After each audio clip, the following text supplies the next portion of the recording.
What is going on, everyone? We are back with another music reaction. I'm Depraved. I'm Hellcat. And together we are... HellaDepraved. Yes, we are.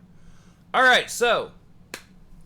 We wanted to get to this much closer to when Ekoh dropped it, but we've had a couple emergencies, so we haven't even had reactions in the last few days. But this is a serious song, and one that the algorithms were not that happy about. But I think it's an important song also to play, and we love Ekoh, so... Right. So, as I try to remind everybody all the time, a year and a half ago now, I believe, when we did our... tier list. YouTube independent artist. I think I just labeled it an independent artist. It was tier just list. indie, yeah. Oh, Ekoh was one of the first. Ekoh was one of the first S tier. Yeah. As a matter of fact, I think it was Chase and then him. Yeah, but Ekoh one of is the very first, yeah. Just a fantastic artist. The stuff he's been putting out the last month and a half, have just been out of this world, insanely good. And honestly, look, Pickle Rick is I think the first bless you, the first track of his that I heard, and I don't know how you get better than that, and he did. Right. But again, Pickle Rick is, more nerd and geek and makes my soul happy. But he also has some very important messages, and he's just a fantastic artist. So we like to cover him when he puts out new stuff. And like I said, we're here now. We're here now. And I do know he said he's lost one or two people that he knows, or more. I don't know the number. Right. And I have my own stories of fentanyl, too. To people that's been addicted to fentanyl.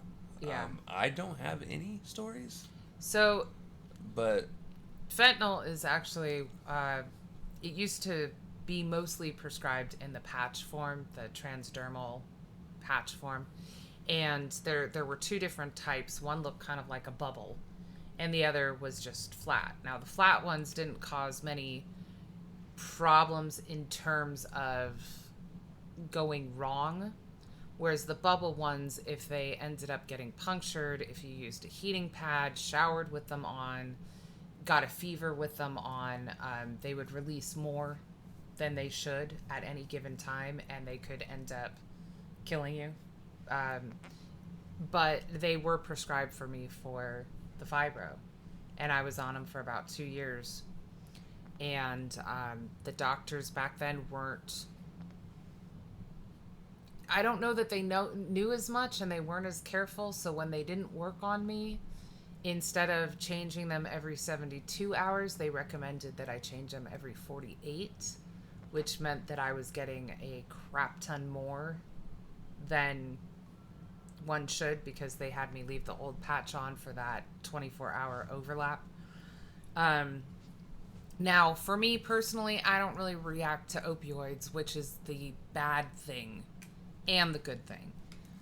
So I didn't really have any negative problems with it, but I had a dog get into the trash and have to go into the emergency clinic for an OD because it had chewed on the packaging of one of my patches. And I've definitely had people that I was acquainted with think that they were getting one product, and I mean, that's sort of how fentanyl snuck over the borders, was in cocaine type stuff, and then it's more addictive and so on and so forth, and the demand for just fentanyl versus heroin became a thing. So I do know that it's devastating for people that it affects. But yeah, so we're super excited to check this out. So, we're going to react to this if you guys have already seen it. If not, click the link in the description below, hopping over to all the things, coming back, which is our commentary, reaction, breakdown, comedy channel, and what that means is we will pause for any and or all of the above. With that being said, it is time to slash it up and break it down. This is Ekoh, with Fentanyl. Let's get it. Actually, I could go on the screen. There we go.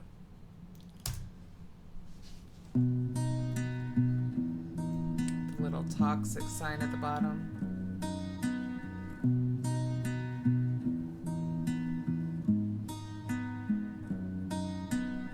I've got some friends hooked on fentanyl. Faded, but they're saying that they're sober, I don't get involved. Hard to judge if you let them fall. What do you say when you feel you said it all? I don't wanna die yet, but I know how I get when I'm all in my head, wondering if I'm next. I started feeling anxious when I get too close. I've been trying to hide it better, but that shit still shows. Got a demon in my pocket cause it gets me high, and everybody's trying to kill each other right outside. Should I go out too? No, I'll just stay in my room. With all the words I never said, things I never did, told you I would.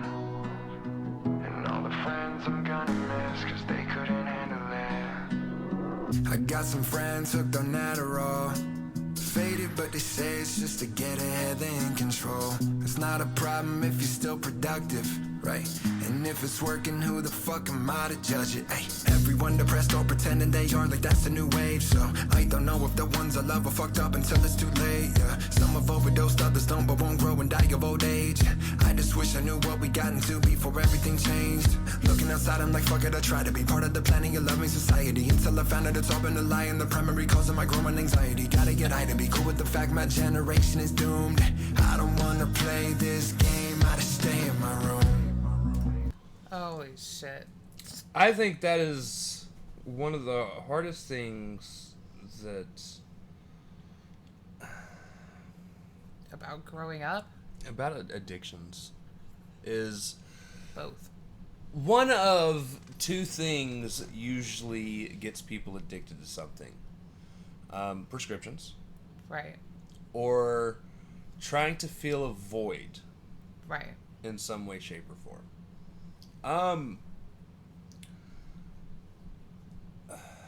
Now, I'm not going to sit here and try and pretend that I know what that feels like. Because I don't. Outside of, being addicted to nicotine. Right. But...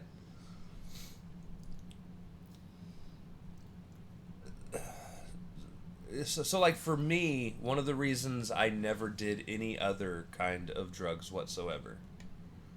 I don't think I ever had any prescribed to me. At any point. Right.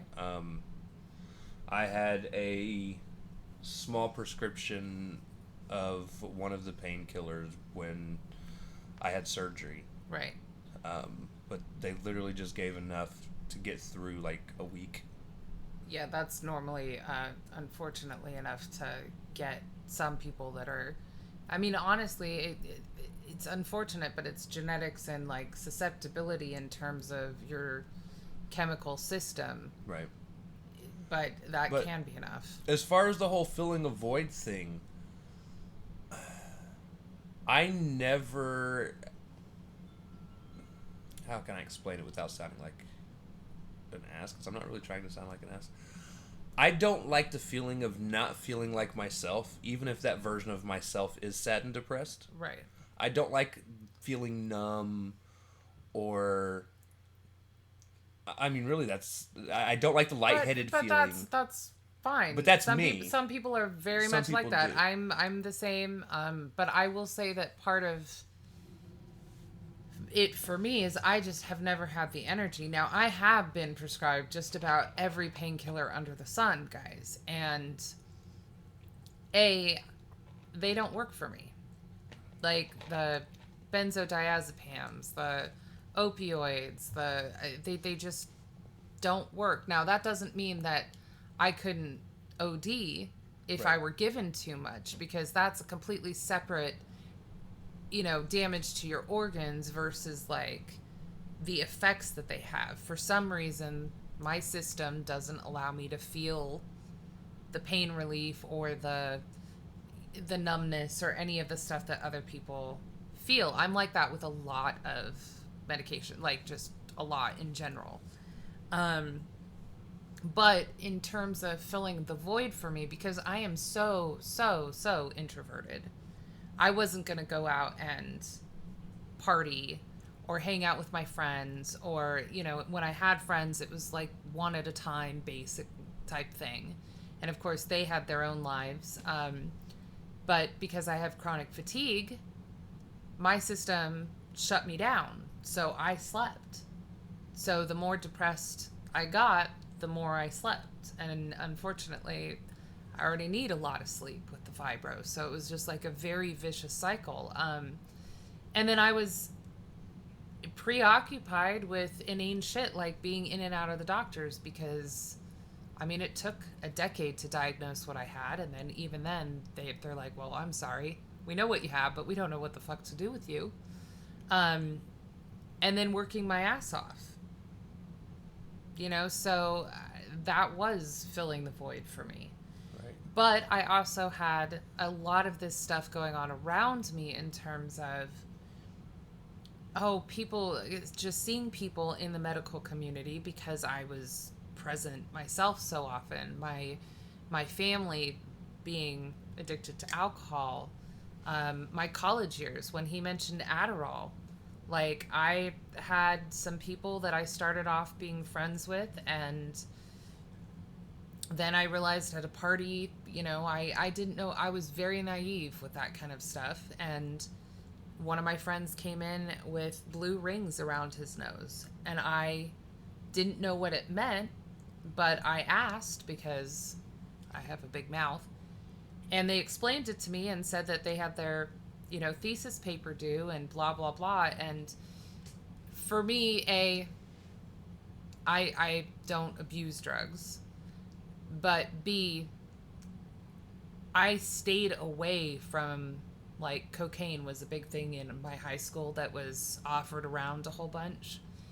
And I knew that stuff like that would be a problem if it worked for me, because I had no energy ever. I never got to do any of the stuff that high school kids even got to do. No games, no parties, because I just slept. And I knew that if I got hooked on it, because it gave me energy and I could do those things, that would be a problem.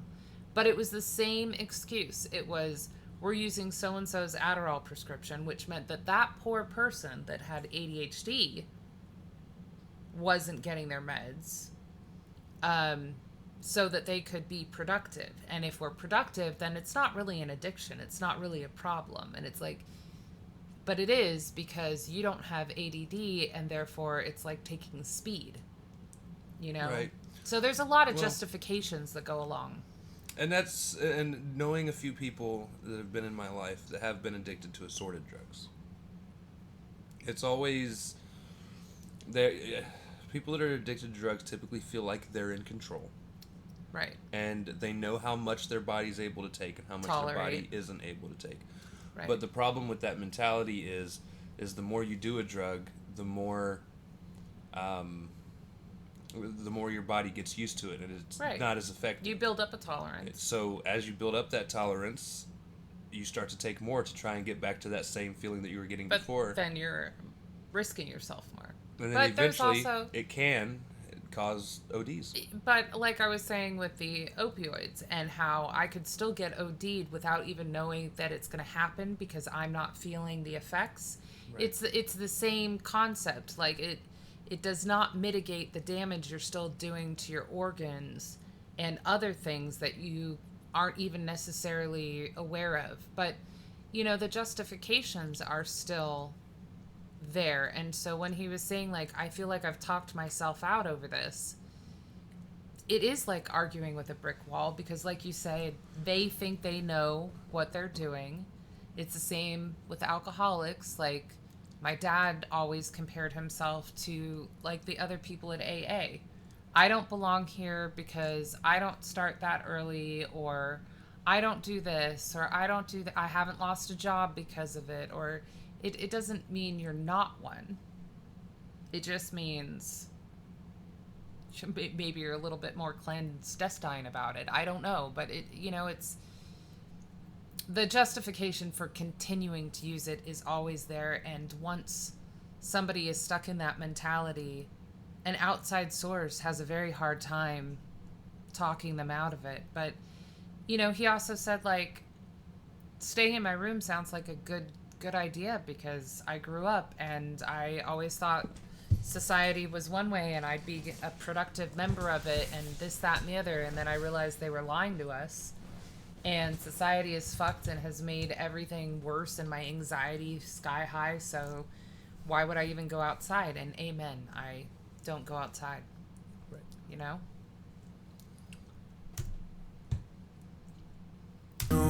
I don't wanna play this game, I just stay in my room. With all the words I never said, things I never did, told you I would. And all the friends I'm gonna miss, cause they couldn't handle it. Stuck in my head again, with words that I never said, and things that I never did, and told you I would. The time is still better spent, just thinking of friends I miss, cause they couldn't handle it. I wish that you could. Now I don't wanna wake up when I don't know what to say. Yeah, and I don't wanna go outside if I won't see you today. Now I don't wanna wake up when I don't know what to say. Yeah, and I don't wanna go outside if I won't see you today. Got some friends hooked on fentanyl, getting faded, but they're saying that they're sober. I don't get involved. Hard to judge if you let them fall. What do you say when you feel you said it all?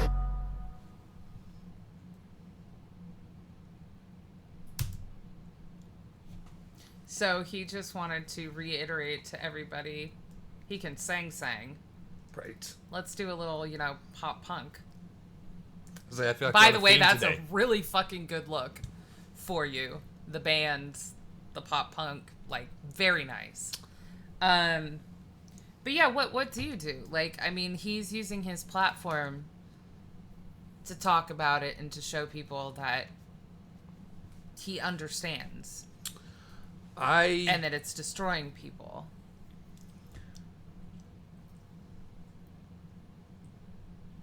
I took, which if you've been on this channel long enough, you've probably heard us talk about things like this. I took a more cold approach, which I've pretty much maintained most of my teen to young adult life, even to middle-aged adult life now. We're not quite middle-aged yet. Thanks for Oh no, I'll be dating dead by us 60. past our prime. So I hope not. There you go. But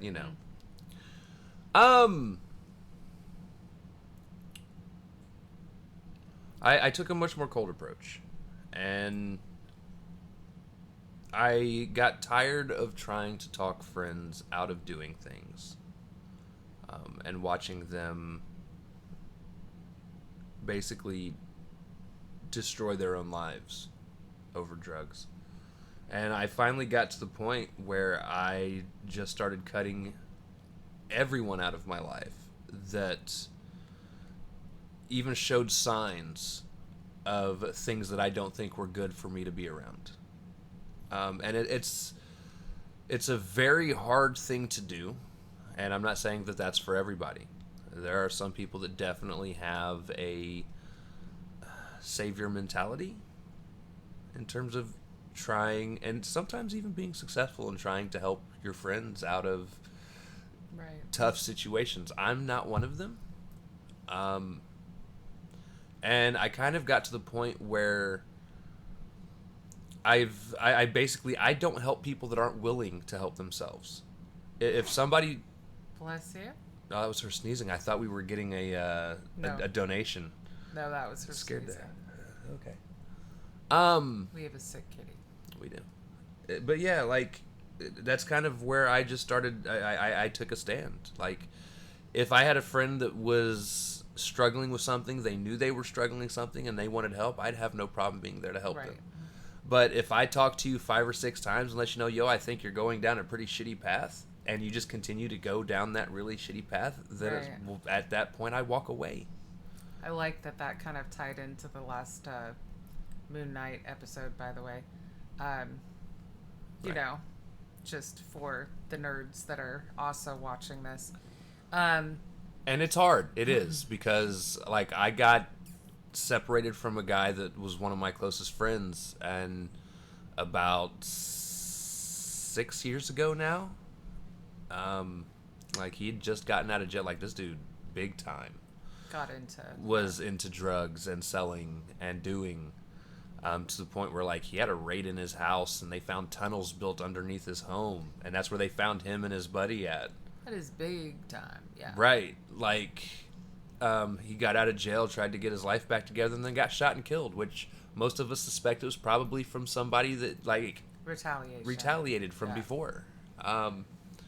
But I spent a lot of time racking my brain being like, could I have maybe helped change him had I stuck around? And honestly, I don't think I could have. Right. I think for some people it just takes. But that's I not necessarily cold, and I think that's what Ekoh is going through in this. Is like, you know, I've already said it all, and I'm still seeing all of my friends growing up going down wrong roads, or we did go down wrong roads because we just sort of had this crisis, not knowing where we fit in, and the world is already fucked, and so on and so forth. And would I have been able to change things had I, you know, going back in time if we had known better? I'm a little older, so like my generation wasn't quite as disillusioned quite as early, I suppose. But I mean, like, I had a really close friend, lived with her for a period of time, and didn't realize until after I was living with her that she had a prescription drug problem, like big time. And it had started from pain meds she was given for, you know, a condition when she was younger, and just, it was a chronic condition, and now she, you know, is full blown trying to get more, and so on and so forth, and not being very smart about it whatsoever. And honestly, I did end up walking away after some time. I mean, like, I lived with her for starters, but things weren't, they just weren't getting better. She did end up finally getting clean and so on and so forth, and I have spoken to her since, and, you know, told her how proud of her I am, and I'm glad that I got to catch up with her later. But she did say that no matter what I said at the time, it didn't really, it was more like it went in one ear and out the other kind of thing. And that's sort of how it's always been with the people that I know. But I'm always there for the people if they are wanting to actually get help. So I don't necessarily completely cut people out of my life. Does that mean that I'm not going to, like, walk away and, like, check on them and stuff like that? No, I won't. But, like, you know, if they call out of the blue, or I see them or something, I'm not going to turn away. You know what I mean? I'm just not going to condone or support either. But I am sympathetic. Completely.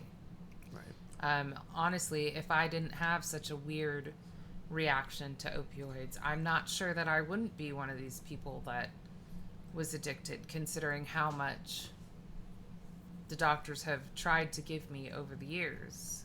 You know, I could be in that situation. So I think it's a, you know, it's a message that needs to be spread, but it's also one that sort of, it's more of a question. It's more of a question, like, how do you approach this? Right. You know, for both sides, because obviously, like you were saying, there's the questions of if I had done, and some lingering guilt, and then feeling awful for cutting the people off at the time, on the side of the non-addicted. But on the side of the addicted, like, they're either stuck being recovering addicts for life, or they don't have much of a life. or they have none. Right. So I wish I had the answers. But fantastically done. I now want some more pop punk from you. And I was just going to say the same thing. I'm just saying. I feel like I need that band back together. Right. That is incredible power and some of those notes, dude. Really nicely done. I need you to come back through Indianapolis, please. Yes. And let us know, like, not the day before. Like, maybe a week before at least. Minimum. At minimum. Although he said, congratulations, by the way, but he said in Denver there was like 10 tickets left. Like, they are selling the fuck out. So we need advance notice enough that we can get tickets, okay? Right. Yeah. All right, so if you guys liked the video, slash that like button, subscribe, ring the bell for notifications. Comment down below, what did you think of Ekoh with Fentanyl? Also, comment down below if there's anything else you guys want to see reacted to. Check the description below for all things. Push our buttons. Come join us on our other social media platforms, mostly Twitter if you want a quicker response. We love you guys. Thank you all for watching. Cannot wait to see depraved people later.